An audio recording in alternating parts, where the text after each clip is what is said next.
I think this afternoon's keynote around environmental sustainability and responsibility was really inspiring, and to hear Sarah and Caitlin talk so brilliantly and positively actually about how we can all be making a difference within the context of our own organisations, whether we're from small scale, mid scale, large scale, or even if we're independents and freelancers. Actually, movements and positive change starts with you and the individual.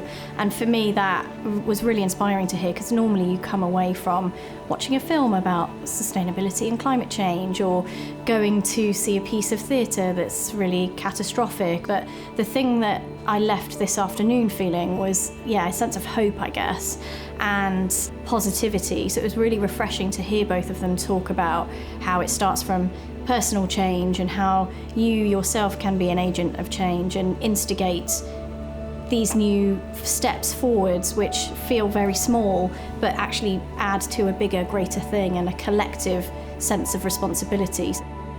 It was quite nice to kind of realise that it feels complicated to a lot of people.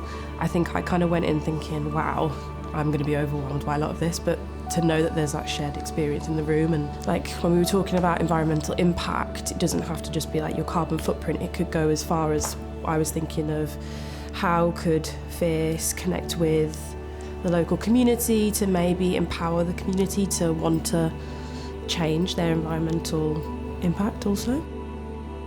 We work at a community centre and we work with a lot of vulnerable people, and a lot of our practice is through doing food parcels and getting like second-hand food from supermarkets. That's going to go to waste, otherwise we take that on board. So it was interesting seeing all of these big topics and big things we can implement that I didn't really already recognise as a company that we were already doing. Because it's just part of our nature and part of our practice. So I think I've taken away that we need to spread the word about what we're doing more so that other companies can do the exact same thing.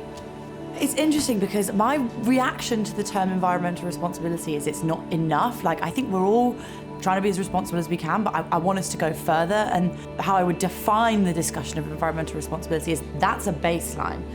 Thinking about and building in how we consider planet as well as people into our projects, programs, organisations is the baseline. It's how do we actually step up and think about moving towards more care-centred ways of organising with movements towards climate and environmental justice. And I also think it comes back down to your values and your mission and your vision as an organisation. All of our work is created in response to a societal need or challenge. So by that way, all the work we create is in response to the environment, to sustainability, to multiculturalism, immigration, etc., etc. So if you are, as an organisation, making work that is relevant and inclusive, then I think sustainability just comes as part of the fold.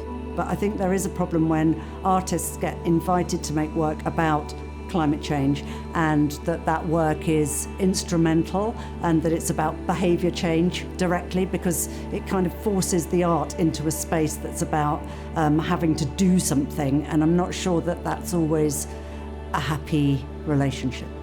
How do we actually build new ways of doing things and create art that's actually about centering the planet and our ecosystems as part of the work that we do? And we've spoken a lot today about, we need to kind of stop thinking about ourselves as itemised individuals, but part of this collective and the well-being collective informs how all of our own personal health and well-being.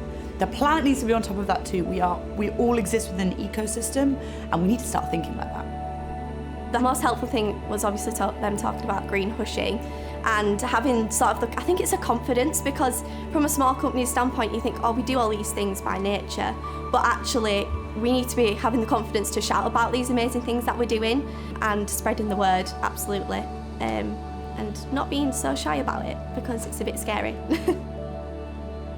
We need to move past this culture of shame and punishment around environmental action. Like, you're not doing enough. It makes us all feel guilty and it stops action. We really need to move to where we're celebrating each other and calling each other in. If people are not doing enough, if people are we think, that's not good enough, that's not up to standard, we call them in. We work to educate each other and we work to share knowledge. Because I still sometimes feel like that. We all feel really guilty, and that's not helping us. quite a lot of it's about empathy and trying to find ways that people can have empathy with across space, so in countries that they're not in, and across time for generations that they're perhaps never going to meet. And that's a challenge.